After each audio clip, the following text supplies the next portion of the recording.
मैं doctor PK. Verma एक बार फिर आपका बायोलॉजी क्लासेज में स्वागत करता हूं।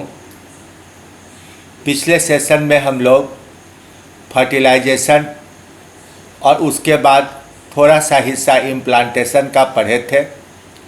अब हम लोग इम्प्लांटेशन, प्रेगनेंसी और प्रेगनेंसी के दौरान विभिन्न महीने में, विभिन्न सप्ताह में बनने वाले अंगों का विवरण पढ़ेंगे।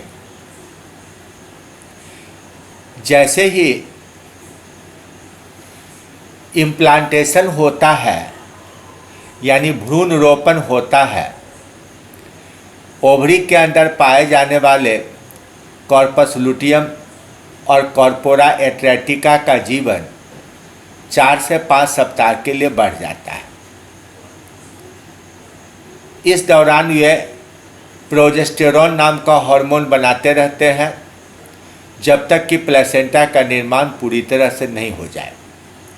बाद में जब प्लेसेंटा अपना प्रोजेस्टेरॉन बनाने लगता है तो यह कॉर्पस लुटियम और कॉर्पोरा एट्रेटिका डिजेनरेट कर जाते हैं। अब प्लेसेंटा जब बनता है तो वह अपना प्रोजेस्टेरॉन तो बनाता ही है, साथ ही साथ वह एक विशेष प्रकार का पेप्टाइड हार्मोन बनाता है जिसे ह्यूमन कोरियोनिक गोनेडोट्रोपिन कहते हैं। यह FSH के समान होता है। प्रेगनेंसी टेस्ट में इसी हार्मोन के प्रेजेंस को देखा जाता है।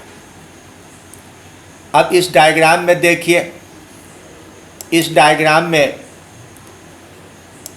सबसे पहले ऊपर की ओर जो डायग्राम बताया गया है उसमें ट्रोफोब्लास्ट और एम्ब्रायोब्लास्ट ये दो हिस्से ब्लास्टोसिस्ट के बन चुके हैं।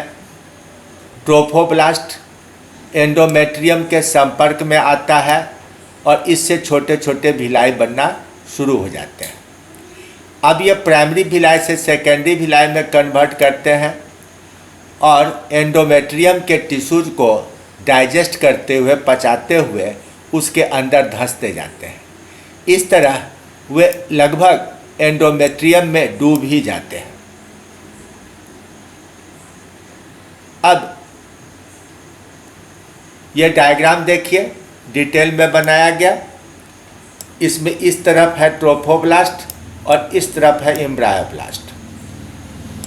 इसमें यह वाला जो अंदर का लेयर है 2 लेयर में बटा हुआ है। एक तरफ का लेयर कहलाया हाइपोब्लास्ट नीचे की ओर और दूसरे तरफ कहलाया इपीब्लास्ट यानी ऊपर की ओर। और बाहर के तरफ से आप देख रहे हैं एमनियन बन रहा है और एक खाली जगह एमनियोटिक कैविटी है। इस डायग्राम में थोड़ा एडवांस स्टेज लेके बताया गया कि ये देखिए फीटस बना, एम्ब्रायो बन रहा है। ये उसका इंटेस्टाइन का हिस्सा बनेगा। इसी से जुटा हुआ ये छोटा सा यॉर्क है जो मैमल्स में लगभग नहीं के बराबर होता है क्योंकि पोषण के लिए इनके अंदर प्लेसेंटा बन रहा है। यहाँ पर एक छोटा सा नलीनुमा स्ट्रक्चर आप देख रहे हैं, नाम लिखा गया है ये एलेंट्राइज।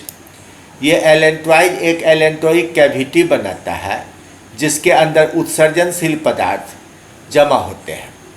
तो फीटस में हमारी तरह यूरिया नहीं बनता है, उसमें एलेंट्रोइक एसिड नाम का पदार्थ आकर जमा होता है। अब बाहर के तरफ से कोरियोन और अंदर के तरफ से एमनियन, ये 2 लेयर है। एमनियन ही इसको घेर के एक एमनियोटिक कैविटी बनाता है जिसके अंदर एक तरल पदार्थ भरा रहता है। इसे एमनियोटिक फ्लूइड कहते हैं।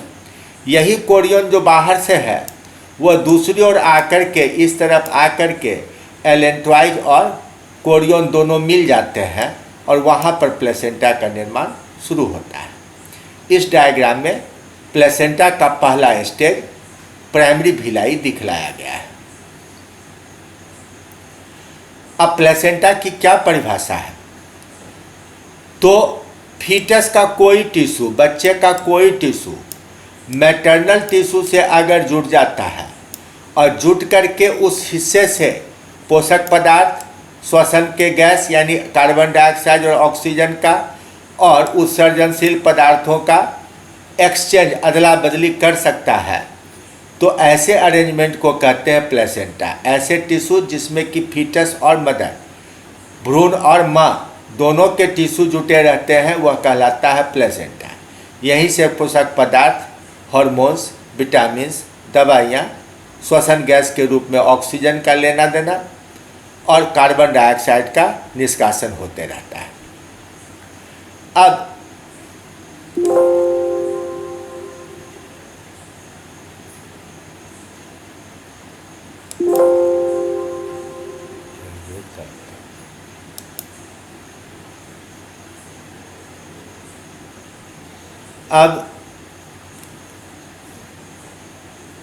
चार तरह के एम्ब्रायनिक टिश्यू होते हैं, यॉर्क सैक, एलेंट्राइज, एमनियन और कोरियन।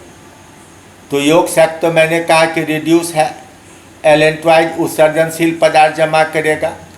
अब एलेंट्राइज से ही कोरियन मिलके जब प्लेसेंटा बनाता है तो इसे एलेंटोकोरियोनिक प्लेसेंटा कहा जाता है। अब इस प्लेसेंटा का भी 5 प्रकार है, जिसमें आदमी के प्लेसेंटा का नाम है हीमोकोरियल प्लेसेंटा। क्या होता है इस केस में, सो देखिए कि माँ के तरफ से मैटरनल वाल के रूप में 3 तरह के टिश्यू हैं।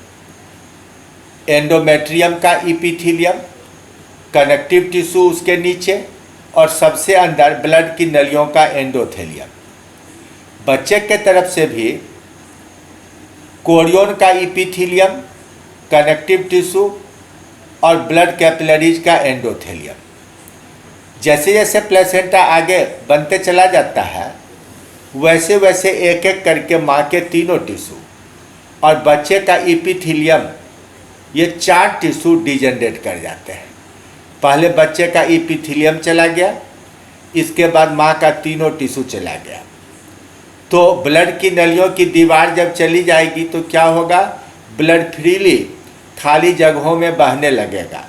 ओनली मैटरनल ब्लड कहाँ बहेगा, तो लैकुना नाम के खाली खाली स्पेस में, और उसके कांटेक्ट में बच्चे का रहेगा कनेक्टिव टिश्यू और उसकी ब्लड के कैपिलरी की दीवार।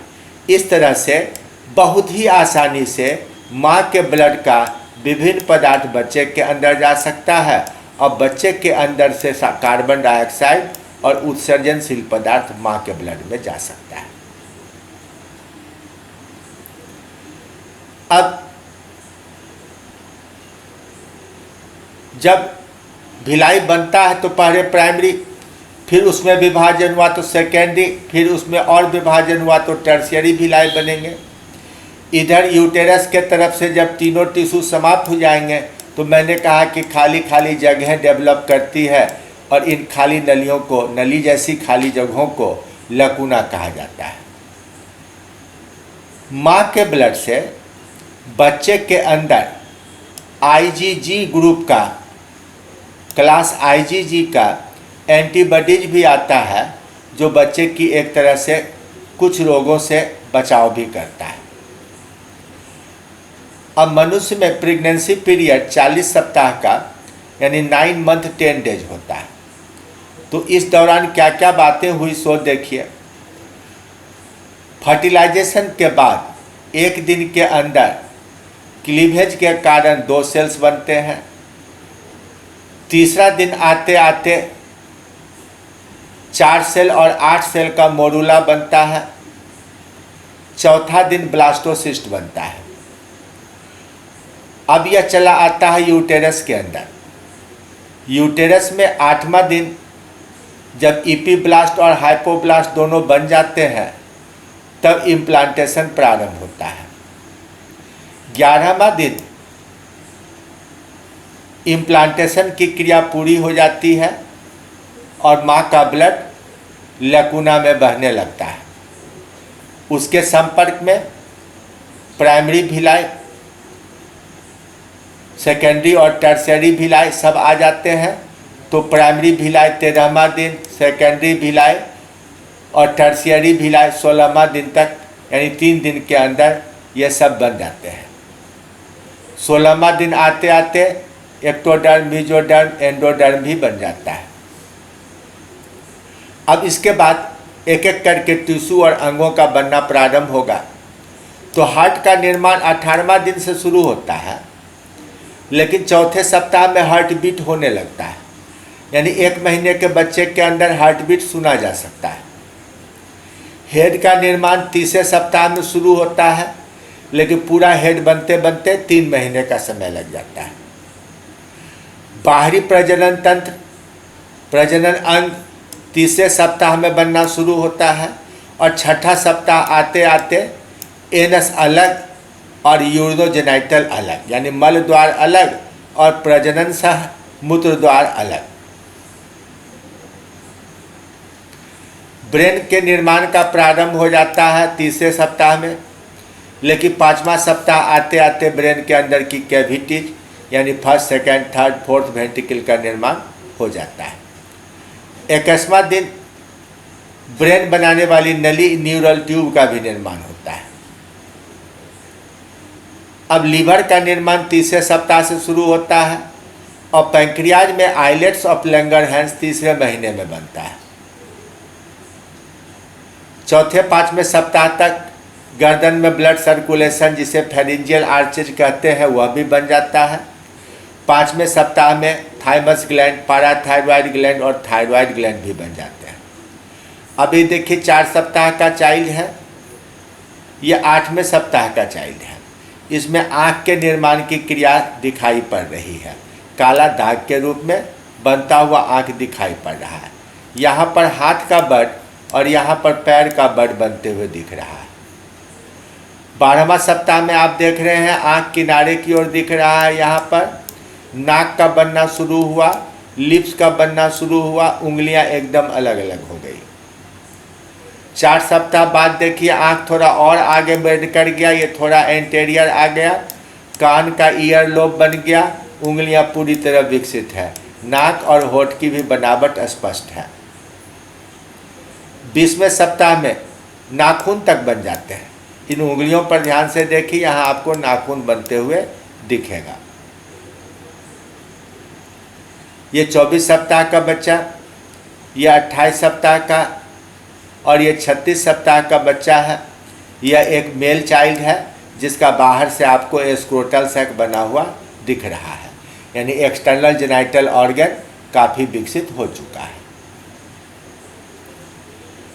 अब स्टोमक का बनना कब शुरू हुआ? तो चौथे सप्ताह में, और इंटेस्टाइन छठे सप्ताह में। अगला हाथ 26वां दिन और पिछला पैर जो हुआ वो 28वां दिन बनना शुरू होता है। ब्रेन में कॉर्पस स्ट्रिएटम और कॉर्पस कैलोजम है, यह बनना शुरू होते हैं 2nd मंथ में, लेकिन 10वां सप्ताह होते होते ब्रेन का सेरिब्रल कॉर्टेक्स भी पूर्ण विकसित हो जाता है। अब दूसरे महीने में बॉडी के सरफेस पर इपिथीलियम का एक लेयर होता है, लेकिन तीसरे चौथे महीना आते आते इपिथीलियम कई लेयर के बन जाते हैं।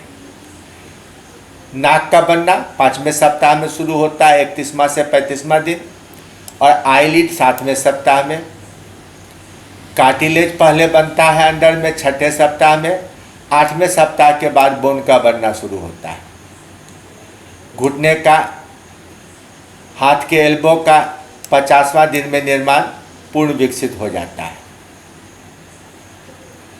12 सप्ताह होते होते, यानी 3 महीना के खत्म होते होते सभी प्रमुख अंग बन जाते हैं।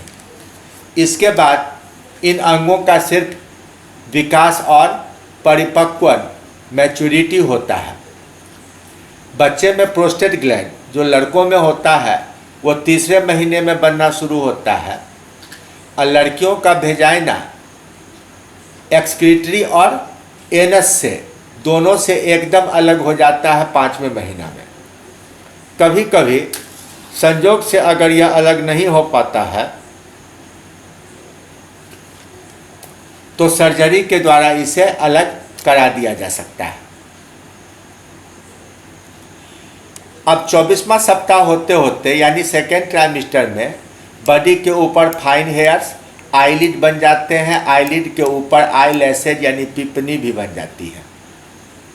9 महीना पूरा होते होते प्रेगनेंसी समाप्त। इस समय तक बच्चा पूर्ण विकसित हो जाता है और जन्म के लिए तैयार हो जाता है।